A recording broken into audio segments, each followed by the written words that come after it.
이 시간 하나님의 말씀 봉독하겠습니다. 이사야서 53장 1절에서부터 12절 말씀입니다.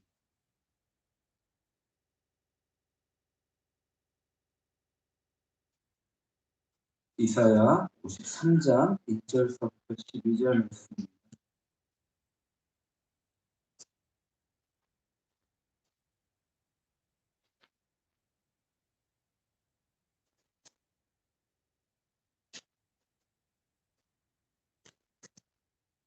자, 찾으셨으면 한 절씩 부탁드리겠습니다. 제가 먼저 봉독하겠습니다.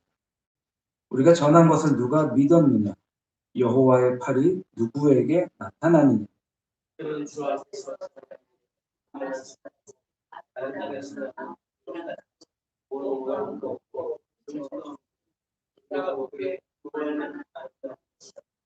그는 멸시를 받아 사람들에게 버림받았고 강고를 많이 겪었으며 질고를 아는 자라.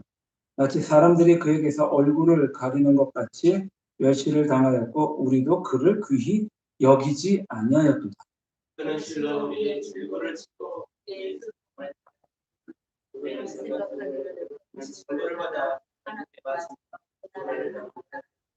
그가 찔림은 우리의 허물 때문이요 그가 상함은 우리의 죄악 때문이라. 그가 징계를 받음으로 우리는 평화를 누리고 그가 채찍에 맞음으로 우리는 나음을 받았도다. 우리는 다 약하여서 징계를 받고 여호와께서 우리 모든 죄악을 그에게 감당하시리로다. 그가 곤욕을 당하여 괴로울 때에도 그의 입을 열지 아니하였으며 마치 노수장으로 끌려가는 어린 양과 털 깎는 자 앞에서 잠잠한 양같이 그의 입을 열지 아니하였도다.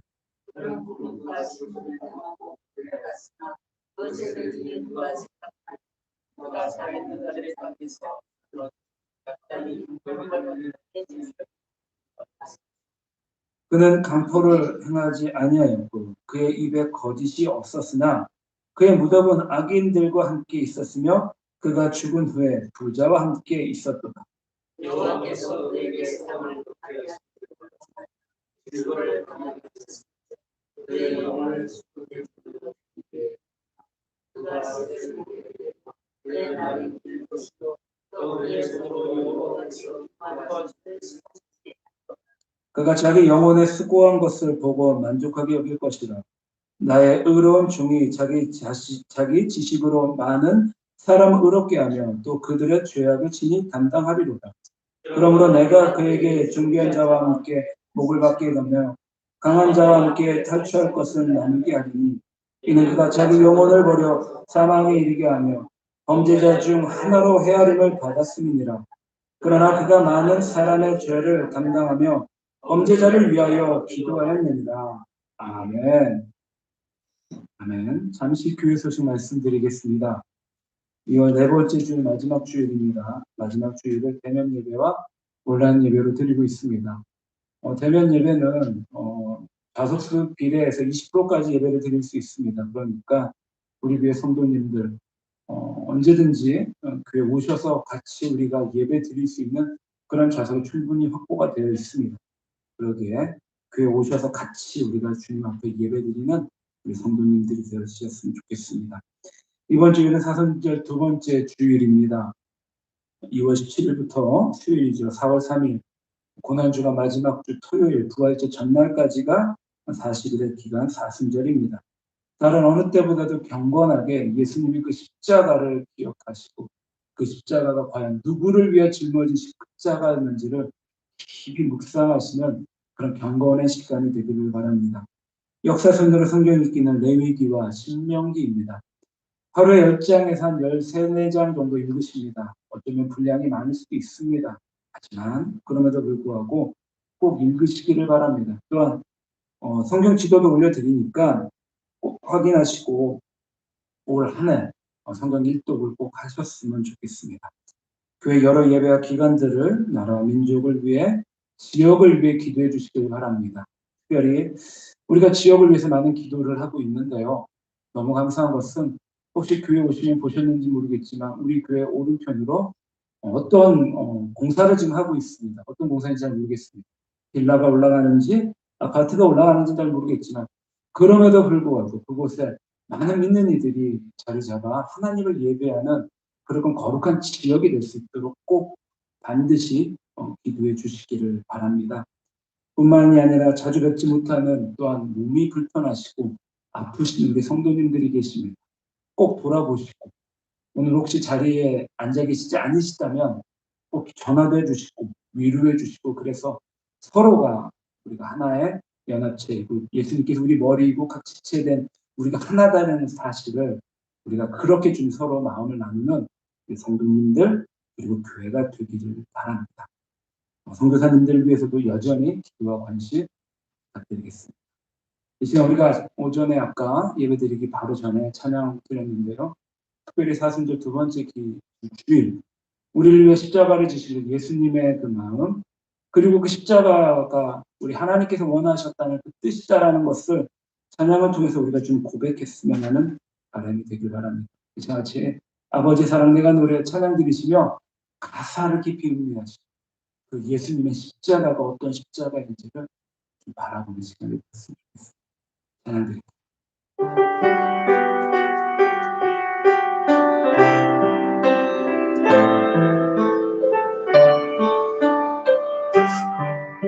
아버지 사랑 내가 노래하세 아버지는 내가 노래해 그 사랑 변함없으신 거짓없으신 성실하신 그 사랑 사랑을 끝없지 않으신 꺼져가는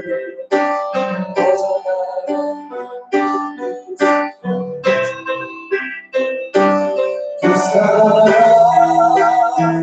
변함없으신 거짓없으신 성실하신 그 사랑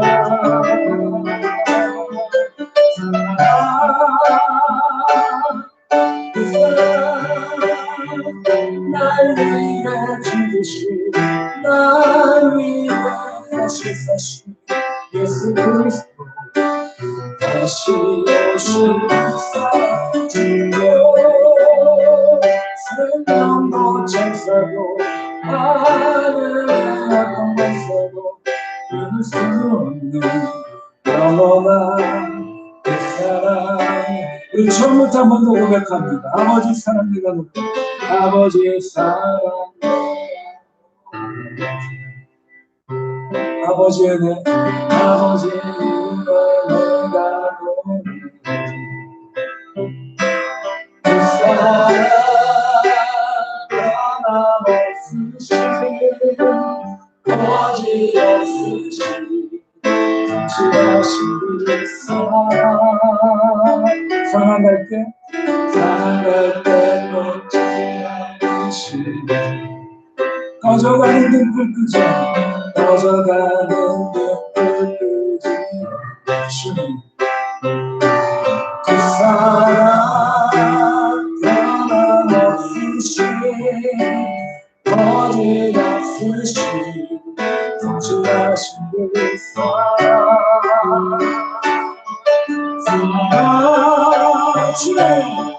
그 사랑 날 위해 죽으신 날 위해 다시 사신 예수 그리스도 다시 오실 그 사랑 지금도 생명도 천사도 하늘의 어떤 것에도 끊을 수 없는 영원한 그 사랑 예수 그 사랑 한번 더 고백합니다.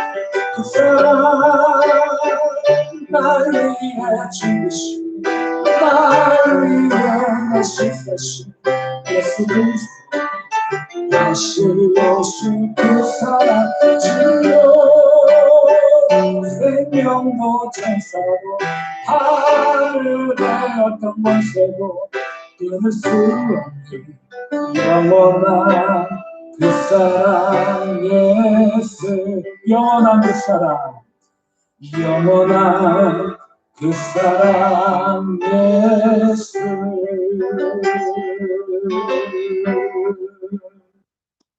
아멘. 아멘. 감사합니다. 고난의 종 예수 그리스도라는 말씀의 제목을 가지고 하나님의 은혜를 나누는 시간이 되길 바랍니다. 우리 성도님 앞뒤로 한번 인사 나누실게요. 잘 오셨습니다. 만나서 반갑습니다.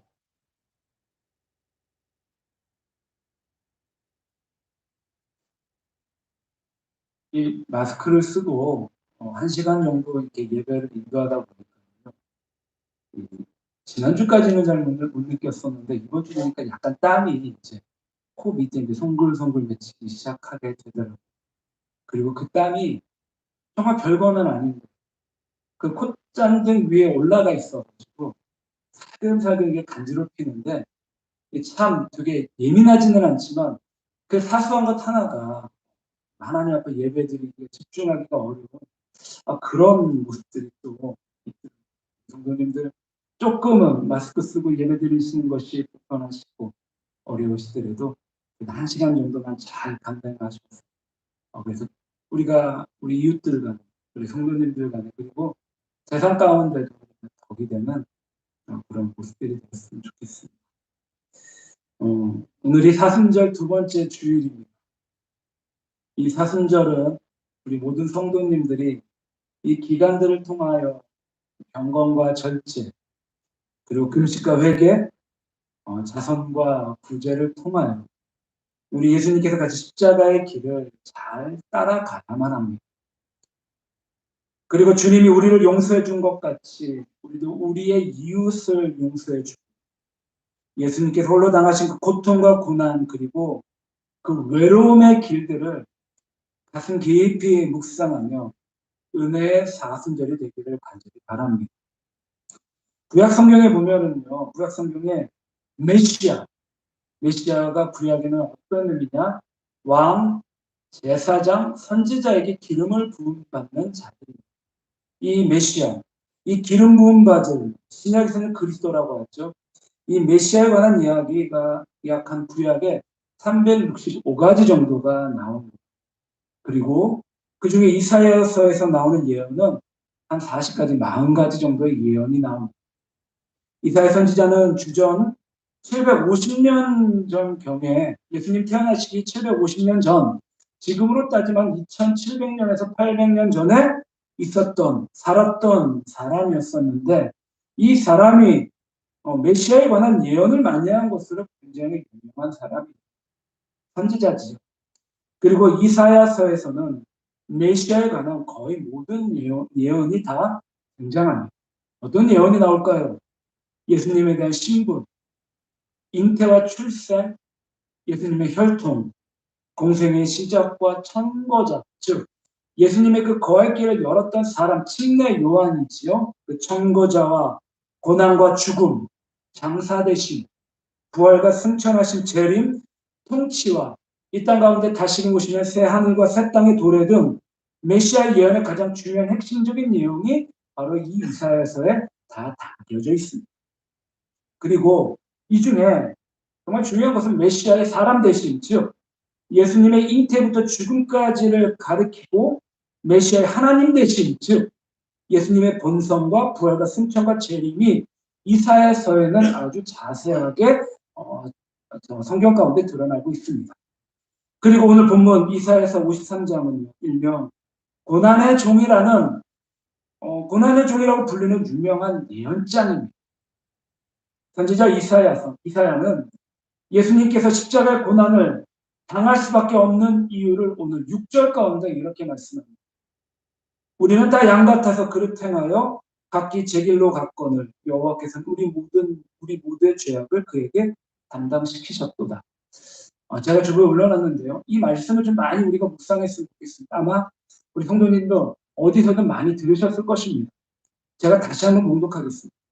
우리는 다 양 같아서 그릇 행하여 각기 제 길로 갔거늘 여호와께서는 우리 모두의 죄악을 그에게 담당시키셨다. 그러니까 우리 모두는 마치 어리석고 미련한 양과 같이 아버지 되시는 하나님의 품을 떠나서 죄악된 세상을 향해 달려나갔다가 그만 사단의 노예가 되었고, 그리고 죄값으로 인해 죽을 수밖에 없는 비참한 운명에 처한 인생들이었습니다. 하지만 그런 죄와 사망의 자리로부터 우리를 생명의 길로 구원해 주시기 위하여 아들이신 예수님께서 십자가에 못 박혀 온갖 수치와 고난을 당하시며 그 엄청난 아픔을 몸소 직접 겪으셨다라는 것입니다. 그래서 오늘 본문 말씀 중에는요, 멸시, 질고, 간고, 슬픔, 고난, 찔림, 채찍 등 예수님께서 우리의 죄값을 지불하기 위해 겪으셨던 육신과 그리고 마음의 아픔들이 아주 많이 묘사가 되었다라는 것입니다. 이 같은 표현은요, 오늘날 예수님의 제자가 된 성도가 예수님의 뒤를 따라가고자 할 때, 마태복음 16장 24절에 이 예수께서 제자들에게 이르시되 누구든지 나를 따라오려거든 자기를 부인하고 자기 십자가를 지고 나를 따를 것이니라 라는 말씀처럼 예수님께서 겪으셨던 십자가의 고난과 아픔을 반드시 우리 또한 잘 감당해야 할 것을 잘 보여주고 있습니다. 물론 우리가 이 땅에서 예수님을 믿고 따름으로 세상에서 줄 수 없는 많은 특권들을 우리는 누리고 경험하고 있습니다. 어떤 특권일까요? 예수님을 믿음으로 우리는 이 땅 가운데 무엇을 받을까요? 구원의 기쁨, 구원의 감격과 구원의 감동, 성령님의 내주의 임재, 그리고 이 땅 가운데 소망과 하나님의 복, 그리고 감사한 삶이 바로 그런 것들이죠. 분명 예수님의 제자들도요, 세상의 특권과 복만을 기대하면서 자리 다툼, 권력 투쟁까지도 걸렸다라는 것입니다. 그런 제자들을 향하여 예수님께서 뭐라고 말씀하셨느냐? 나의 마시는 이 진노의 잔, 나의 쓴잔도 너희가 마실 수 있느냐라고 되물으셨습니다. 다시 말씀을 드리면 이런 겁니다. 주님을 따르기 원하는 성도에게는 반드시 오늘 내게 주어진 십자가를 칠 각오가 있어야 되며, 주님이 마셨던 그 고통의 쓴잔도 나도 기꺼이 마심으로 주님의 고난에 동참하고자 하는 신앙적인 각오와 결단이 성도의 삶 가운데는 반드시 있어야 된다는 것입니다. 오늘 우리 안에는 사실 우리 자신도 모르는 사이에 그 자리에 안주하고자 하는 정체되어 있는 매너리즘에 대한 성향과 기복적인 요소들이 점점 더 깊숙이 자리 잡아가고 있습니다. 할 수만 있다면 지금 고통과 아픔의 자리는 잠시 피하고 편안함과 영광과 축복만을 추구하려는 그릇된 신앙의 모습이 우리의 마음과 삶의 곳곳에, 심지어는 교회 생활 가운데도 있는 것이 우리의 현실입니다. 하지만 분명한 것은 우리 인생 가운데 그 어느 누구나 예외 없이 그 유형과 그 크기에는 차이가 있을지언정 때때로 원치 않는 고난과 고통, 아픔, 슬픔을 겪게 될 수밖에 없다라는 것이죠.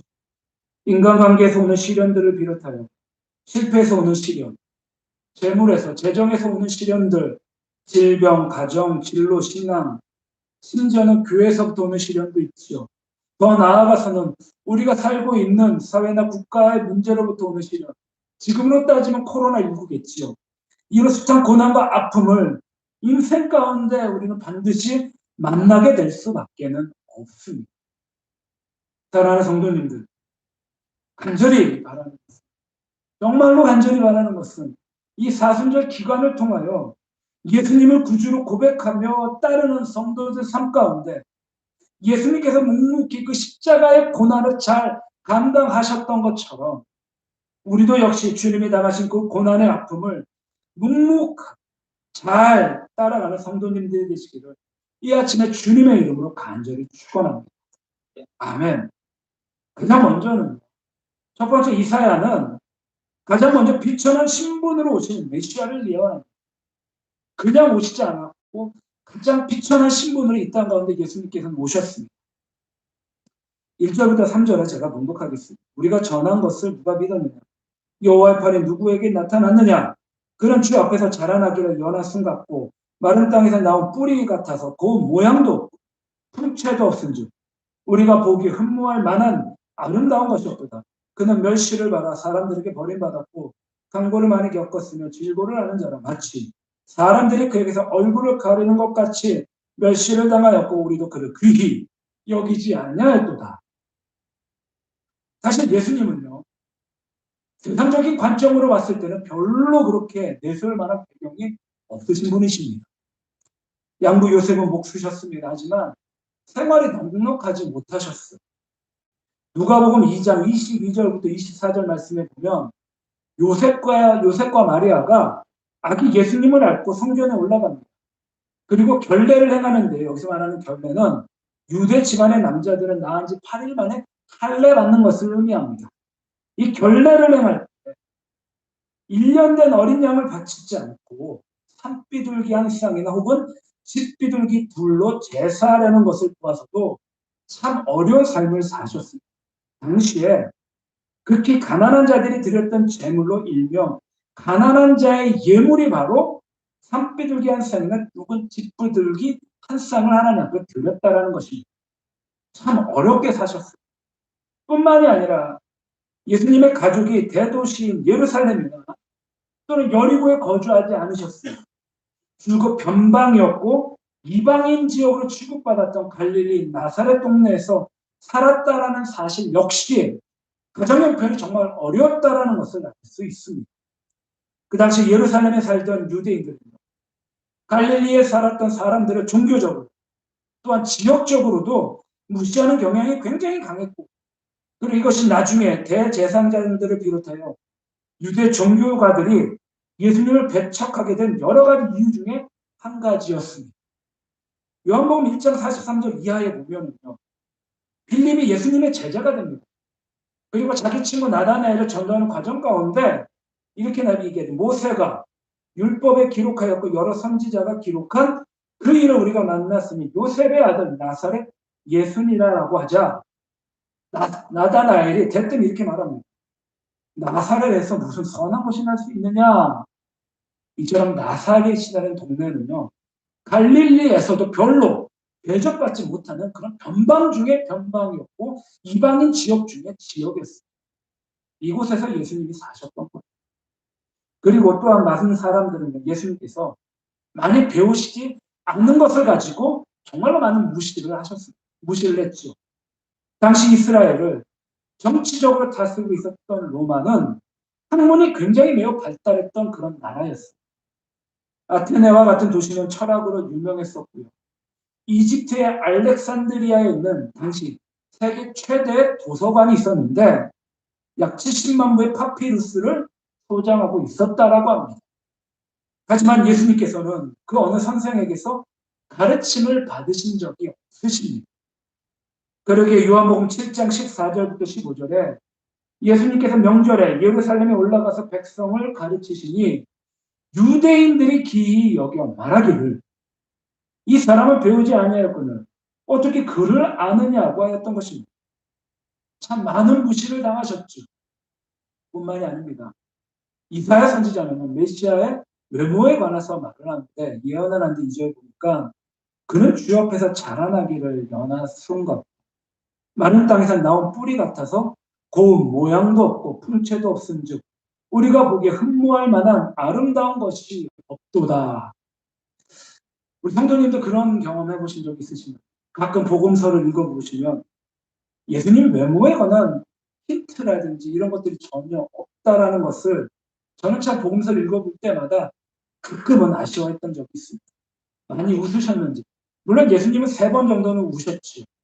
키는 크셨는지, 얼굴은 어떻게 생겼었는지, 목소리는 과연 어떠셨는지 아무런 언급이 없습니다. 그래서 가끔은 우리 예수님 성화를 보면서 이렇게 생기셨나? 이렇게 생기셨나 정도는 추측만 할 따름이지요. 하지만 그러나 그것은 예수님의 외형적 모습을 기록하는 것이 복음서의 목적이 아니기 때문입니다. 그렇게 우리는 이사야서의 예언을 통해서 예수님의 외모가 지극히 평범하셨다라는 것을 짐작만 할 따름이지요. 사람들은 외모로 상대방을 판단하기 때문에 외모가 훌륭한 사람들은 사실 대인관계에서 좋은 영향력을 발휘하는데 예수님은 이런 이점들을 전혀 누리지 못하셨습니다. 사랑하는 성도님들, 하나님의 독생자 아들 예수님이십니다. 하나님이시지요. 이처럼 세상적으로 볼 때 유리한 조건을 하나도 갖추지 않으신 이유가 있습니다. 그 이유는 과연 무엇일까요? 마가복음 10장 45절에 인자가 온 것은 섬김을 받으려 함이 아니라 도리어 섬기려 하고 자기 목숨을 많은 사람의 대성물로 주려 함이니라. 이 주님의 말씀 가운데 아주 잘 나타나 있습니다. 하나님의 아들이 죄 있는 인간의 모양으로 오셨다라는 사실 하나만으로도 더 낮고 낮아지신 것인데, 예수님께서 우리 인생들의 그 가난과 고단함과 슬픔을 몸소 겪으시기 위해 더 낮고 낮은 자리에 임하셨다라는 것입니다. 그런즉 우리는 이 땅 가운데 이와 같은 예수님의 이 낮아짐을 생각하고 더욱더 겸손한 마음으로 우리의 이웃과 예수님을 더욱더 사랑하고 섬기는 우리 성도님들의 삶이 되시길 주님의 이름으로 간절히 축원합니다. 아멘. 가장 먼저 이사야는 부천한 신분으로 오신 예수님을 예언합니다. 두 번째는요, 이사야는 대속의 고난을 받으신 메시아를 예언하고 있습니다. 예수님께서는 십자가를 지신 것뿐만이 아니라 예수님의 생애 전부가 우리의 진고를 지고 우리의 슬픔을 당하신 삶이었습니다. 더욱이 안타까운 것은요, 그 당시 사람들이 예수님에 대하여 커다란 오해를 하고 있었습니다. 어떤 오해냐? 4절에 그는 실로 우리의 진고를 지고 우리의 슬픔을 당하였거늘 우리는 생각하기를 그는 징벌을 받아 하나님께 맞으며 고난을 당한다 하였노라. 우리가 인생 가운데 고생을 하더라도요, 어려움을 당하더라도 내가 속해 있는 내 가족들이 그 고생을 좀 알아주면 사실 잘 견딜 수 있습니다. 그러나 나의 선의를 가족이 인정하기는커녕 오해한다면 더 이상 가족을 위해 희생할 마음을 가지기가 어렵게 됩니다. 그런데 예수님께서는 우리 인생들을 위해서 하늘의 보좌를 떠나 이 죄악된 세상에 오셨을 뿐만이 아니라 사람들의 오해를 받으시면서까지 예수님은 몸소 자신의 몸을 희생하셨다라는 것입니다. 심지어는 예수님의 육신의 형제들조차도 예수님의 그 사역을, 예수님의 행함을 이해하지 못하고 오히려 더 비방했다라는 것이죠. 사랑하는 성도님들, 우리 예수님이 당하신 그 고난, 그 슬픔은 사실 다름이 아닌 내가 당해야 될 슬픔, 내가 당해야 할 그런 고난입니다. 예수님께서 유대 종교자들에게 붙잡혀 신문을 받으시고 로마 총독에게 빌라도에 의하여 십자가 처형을 언도받았을 적에 사람들이 이렇게 말했습니다. 나사렛 예수가 하나님을 모독한 죄로 처형을 받는다라고 했습니다. 얼마나 안타까운 말입니다. 하나님의 백성으로서 그 얼마나 치욕적인 그러한 말인가요? 하나님께서 원하셔서 이 땅 가운데 왔는데 내가 저들을 위해 나의 목숨을 내어놓는데 저들은 그것도 모르고 오히려 비방하고 하나님을 모독했다라고 하고 그 죄로 처형받는다라고 합니다. 얼마나 큰 오해인가요? 하지만 놀랍게도 예수님께서는 그와 같은 사람들의 오해에 대하여 단 한 번도 변명하지 않으셨습니다. 오히려 하나님의 진노의 잔을 기꺼이 마지막 한 방울까지 다 마시려고 하셨습니다. 예수님께서 고난받는 것이 분명 예수님의 사명이셨고 하나님이 기뻐하시는 뜻이기에 예수님께서는 놀랍게도 묵묵히 그 십자가를 다 끝까지 짊어지셨습니다. 예수님께서는 이사야서에 예언된 그대로 가시 면류관에 머리와 이마를 찔리셨고 채찍에 맞아 등이 다 파이고 그리고 보혈을 흘리셨습니다. 손발이 대목에 박혀 찢어졌고 옆구리에 창을 받아 물과 피를 다 쏟으셨습니다.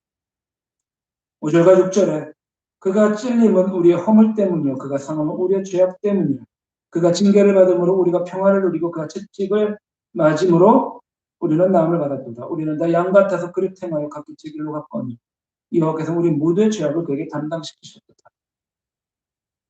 자, 분명한 것은요, 분명한 것은 예수님의 고난은 예수님 자신의 죄 때문이 아니라 순전히 우리의 죄악 때문이었다라는 것입니다.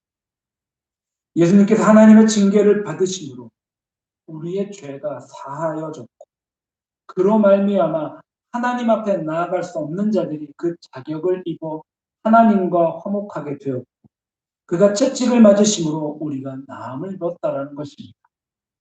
요한복음 3장 16절 예수 그리스도를 믿는 자마다 멸망치 않고 영생을 얻게 되는 것은 이사야의 예언처럼 예수님께서 우리를 대신하여 고난을 받아 그 귀한 생명을 버리셨기 때문입니다.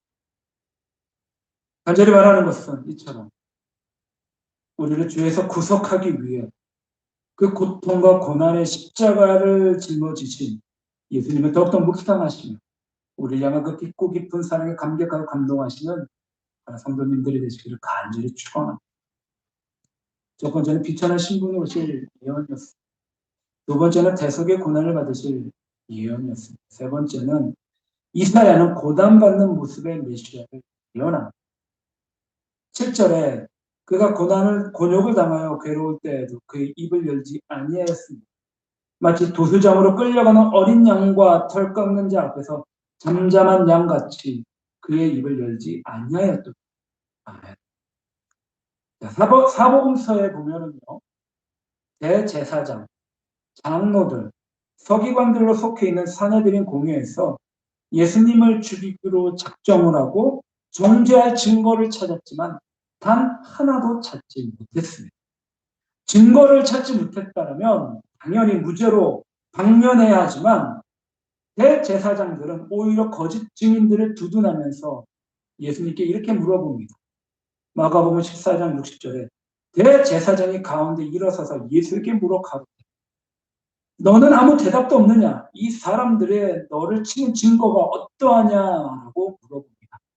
하지만요, 놀랍게도 예수님은 대제사장과 그 증인들 앞에서 잠잠하고 아무 대답도 하지 않으셨습니다. 법정에서 자기 무죄를 주장하는 것은 지극히 당연한 일인데 예수님께서는 자기를 변호하지 않으셨습니다. 또한 예수님께서는 로마 총독 빌라도의 신문을 받으면서도 여전히 침묵 가운데 일관하셨습니다. 새벽에 대제사장들이 장로들과 서기관들과 함께 예수님을 결박하여 끌고 가서 빌라도에게 넘겨주고는 여러 가지로 고소를 합니다. 그러나 예수님께서는 잠잠히 계셨습니다. 그러자 빌라도가 답답해서 물어봅니다. 마가복음 15장 4절에 빌라도가 또 물어 가로되 아무 대답도 없느냐? 저희가 얼마나 많은 것으로 너를 고소하는가 보라 하되 예수께서 다시 아무 말씀도 대답하지 아니하시니 빌라도가 히히요. 사랑하는 성도님들, 왜 예수님께서는 이처럼 아무런 변명도 하지 않은 그 이유가 과연 그것은 예수님을 향한 십자가의 고난이 바로 예수님의 사명이셨고 아버지 하나님의 뜻임을 명확하게 알고 계셨기 때문에 변명하지 않으셨습니다. 요한복음 12장 24절에 내가 진실로 너에게 이르노니 한 알은 미리 땅에 떨어져 죽지 아니하면 한 알 그대로 있고 죽으면 많은 열매를. 예수님께서는 한 알은 미리 땅에 떨어져 죽지 아니하고 한 알이 그대로 있고 죽지 아니하면 한 알의 그 밀이 그대로 있지만 놀랍게도 그 밀알이 죽어지게 되면 많은 열매를 맺는 진리를 몸소 그대로 실천하셨다는 것입니다. 우리도 사실 이 진리를 배워서 잘 알고 있습니다. 그렇죠? 하지만 이 진리를 실천할 때 우리는 많은 실패를 경험할 수밖에 없습니다. 왜냐하면 나의 육체적 자아가 죽지 않은 한도 내에서 덕을 세우려 가지만 그 덕을 세울 때 일단 내가 좀 억울하게 되면 내가 좀 오해를 받으면 그때부터 우리의 결백을 증명하는데 사실 온 힘을 다 쓸 수밖에 없습니다. 그 결과 우리 자신의 정당성이 입증되는 될수록 어쩌면 나와 나의 이웃들이 더 큰 상처를 입게 될 수도 있다는 것이지요. 우리는 죄가 없으신데도 불구하고 묵묵히 죄인 취급을 당하신 이런 예수님의 온유한 태도를 잘 본받아야만 온유해야 됩니다. 부드럽고 너그러워야 됩니다. 그렇게 우리 자신이 주님 앞에 죽어질 한 알의 밀알이 땅에 떨어져 썩어질 때 그대로 있는 것이잖아. 썩어질 때 나와 나의 이웃이 더 이상 상처 입지 않고 관계가 더욱더 은혜롭게 회복이 돼. 그리고 때가 되면 반드시 예수님께서 우리의 정당함을 밝혀주신다라는 것입니다. 예수님께서 힘이 없으실까요? 힘이 없으셔서 이런 유대 종교 지도자들에게 그냥 당하고만 계셨을까요? 아닙니다. 예수님은 하나님의 독생자셨고 하나님과 더불어 동등하신 분이십니다. 마태복음 26장에 보면은요. 겟세마네 동산에서 예수님께서 제자들과 함께 보내셨던 그 마지막 밤에 가룟 유다가 대제사장들과 장로들에게서 파송된 큰 무리와 함께 예수님께서 기도하는 그곳에 왔습니다. 그리고 그 사람들 손에는요. 검과 몽치가 들려져 있었습니다. 가룟 유다가 예수님께 다가와 인사합니다. 랍비요. 안녕하십니까? 라고 인사하자 무리가 예수님을 붙잡습니다. 그리고 그때 정의의 사자, 의리의 사자라고 하죠. 베드로가 검을 빼어 대제사장 중 말고의 귀를 쳐버립니다. 그리고 예수님께서 이렇게 말씀하시죠. 마태복음 26장 52절부터 53절에 이에 예수께서 이르시되 내 칼을 도로 칼집에 꽂으라. 칼을 가지는 자는 다 칼로 망하느니라. 너는 내가 내 아버지께서 구하여 지금 12군단 더 되는 천사를 보내시게 할 수 없는 줄로 아느냐. 당시 로마 군단의 한 군단은요. 약 6천 명 정도로 이루어져 있습니다. 지금으로 말하면 한 군단 한 5만 명, 6만 명 정도 되는 걸로 제가 알고 있는데요. 자, 근데 그렇다면 12군단은 산술적으로 7만 2천 명이 넘는 그런 군사들입니다. 예수님께서 하나님 아버지께 구하기만 한다. 즉시로 12군단이나 더 되는 천사들이 내려와 대적들을 멸하게 할 수 있으셨습니다. 하지만 만약에 예수님께서 그 대적들을 천사로 멸하셨다라면 고난받으신 메시아에 대한 이 예언은 단 하나도 남김없이 다 폐해져야 됐을 것이고 없어져야 되고 삭제됐을 것입니다. 뿐만이 아니라 예수님께서 대적들을 멸하시고 고난을 받지 아니하셨다면 우리의 대속, 인생의 대속은 기대할 수 없는 일이 되었을 것입니다. 하지만 예수님께서는 욕을 받으시되 대신 욕하지 아니하셨고 고난을 받으시되 위협하지 아니하셨고 묵묵히 그 모든 고난을 받으심으로 우리의 구주 예수 그리스도가 되셨습니다.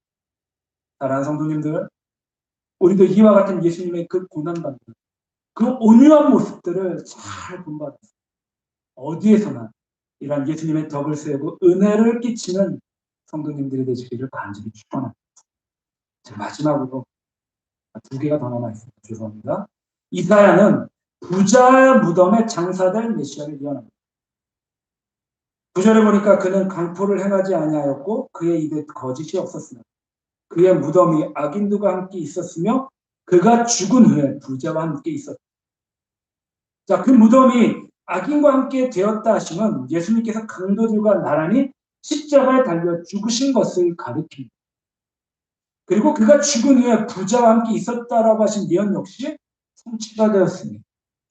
마태복음 27장 57절부터 60절에 저물었을 때 아리마대의 부자 요셉이라는 사람이 왔으니 그도 예수의 제자니라. 빌라도에게 가서 예수의 시체를 달라 하니 이게 빌라도가 내주라 명령하였거든. 요셉이 시체를 가져다가 깨끗한 세마포로 싸서 바위 속에 판 자기의 새 무덤에 넣어두고 큰 돌을 굴려 무덤 문에 놓고 가니 사복음서를 좀 종합해 보면은 아리마대 사람 요셉은 부자였습니다. 이런 한 명으로 구성된 사내들인 공의 의원이었고 선하고 의로운 사람이었고 하나님의 나라를 기다리는 놀랍게도 예수님의 제자였습니다. 그런데 좀 안타깝게도 이와 같은 사내들인 공의 니고데모와 마찬가지로 유대인들을 두려워하여 예수님에 대한 자신의 태도를 감추었고 예수님의 제자임을 숨겼던 사람이 바로 아리마대 사람 부자 요셉이었습니다. 하지만 놀랍게도요. 예수님께서 십자가에 달려 돌아가시자 지금까지 소극적인 태도를 바꾸어서 당당하게 빌라도에게 예수님의 시체를 달라고 요구했고 허락을 받아 정성껏 예수님의 장사를 치렀습니다. 그것도요. 자기가 잘 마련해 두었던 새 무덤에 예수님을 장사 지냈습니다. 이로써 그 무덤이 부자와 함께 되었다라는 예언이 잘 성취됩니다. 사랑하는 성도님들, 예수님은요 2000년 전에 우리가 살고 있는 세상 가운데 육신으로 오셨고 하나부터 10개까지 구약 성경에 예언된 모든 것들을 2000년 전에 이 땅 가운데 다 이루어지셨습니다. 이를 통해서 예수님이 구약의 선지자들이 예언한 바로 그 메시아임을 우리는 성경을 통해서 말씀을 통하여 잘 알 수 있습니다.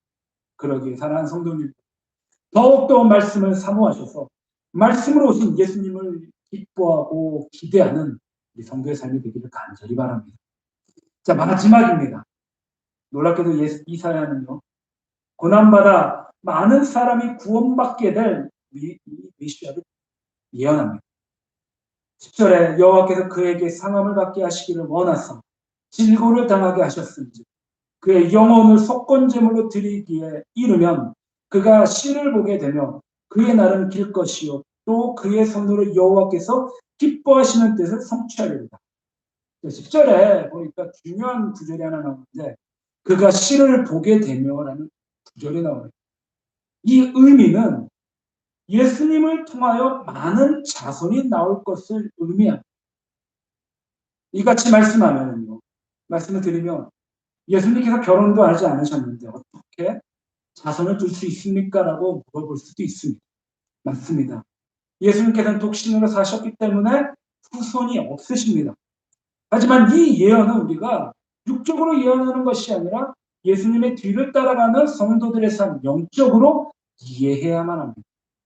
창세기 인류의 조상을 첫사람 아담이다라고 하고 예수 그리스도를 마지막 아담이다라고 합니다. 첫사람 아담이 인류의 조상이듯이 마지막 아담 역시 인류의 조상입니다. 무슨 의미인가요? 전자는 타락한 인류의 조상이고 후자는 구원받은 모든 자의 조상입니다. 2000년 교회사를 통틀어서 수많은 사람이 예수님을 믿고 놀랍게도 구원함을 얻었습니다. 예수님 한 분의 희생으로 말미암아 셀 수 없는 많은 영혼이 지옥의 형벌을 면하고 놀랍게도 새 생명을 얻었습니다. 십자가에 달리셔서 나의 하나님 어찌하여 나를 버리셨나요?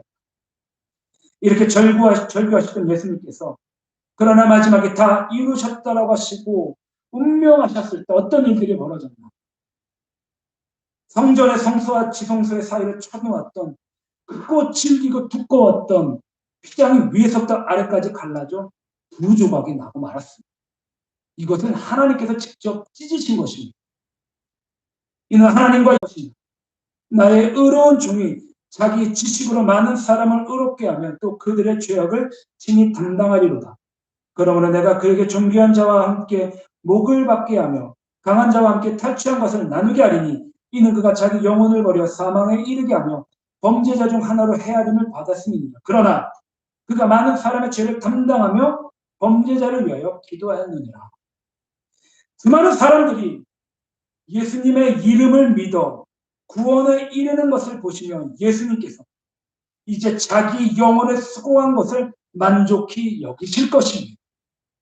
그러니까 구원받은 수많은 영혼은 원수 마귀를 멸하시고 탈취하신 전리품과 같아서 예수님께서는 성도들을 보시며 흡족해 여기신다는 그런 의미입니다. 사랑하는 성도님들, 이 땅 가운데 예수님께서 십자가에 흘리신 그 보혈은 무한한 능력을 가지고 있습니다. 그러기에 얼마든지 많은 사람을 구원할 수 있는 그러한 피입니다. 예수 그리스도의 이름을 믿기만 하면 이제는 흰 눈과 같이 또한 양털과 같이 튀고 정결하게 됩니다. 우리 행실이 비록 깨끗하지 못해도 이제 예수님을 믿기만 하면 우리는 구원을 얻습니다. 그런즉 우리는 예수 그리스도 이제 주님 앞에 기쁨과 만족을 드리기 위하여 또한 영광을 올려드리기 위해 때를 얻든지 못 얻든지 우리 가운데 허락하신 주님을 알지 못하는 이웃들에게 부지런히 생명의 주님을 전하시는 그런 삶을 사시는 성도들이 되시기를 주님의 이름으로 간절히 축원합니다. 사랑하는 성도님들, 이제 사순절을 맞이하여 예수님께서 당하신 고난을 우리는 더욱더욱 묵상해야만 합니다. 그래서 나를 향한 그 구속의 은혜, 그 대속의 은혜를 더욱더 깊이 깨달으시기를 바랍니다. 때로는 우리 인생 가운데 여러 가지 어려움, 우리를 사단의 시험을 우리 각 사람을 위해 십자가의 고난을 받으신 예수님을 더욱더 묵상하시기를 바랍니다. 그럴 때 우리는 다시금 성령님을 통하여 힘을 얻게 되고 주님 안에서 자족하게 되며 주님의 사랑 가운데 거하게 되며 놀랍게도 주님으로 말미암아 그 사단의 시험을 물리치고 우리는 승리할 수 있습니다. 갈라디아서 22장 20절, 갈라디아서 2장 20절 제가 마지막으로 봉독하고요. 말씀 마치겠습니다. 내가 그리스도와 함께 십자가에 못 박혔나니 그런즉 이제는 내가 산 것이 아니요 오직 내 안에 성전된 내 안에 예수 그리스도께서 사신 것이다. 이제 내가 육체 가운데 사는 것은 나를 사랑하사 나를 위하여 자기 몸을 버리신 하나님의 아들을 믿는 믿음 안에서 사는 것이다. 아멘.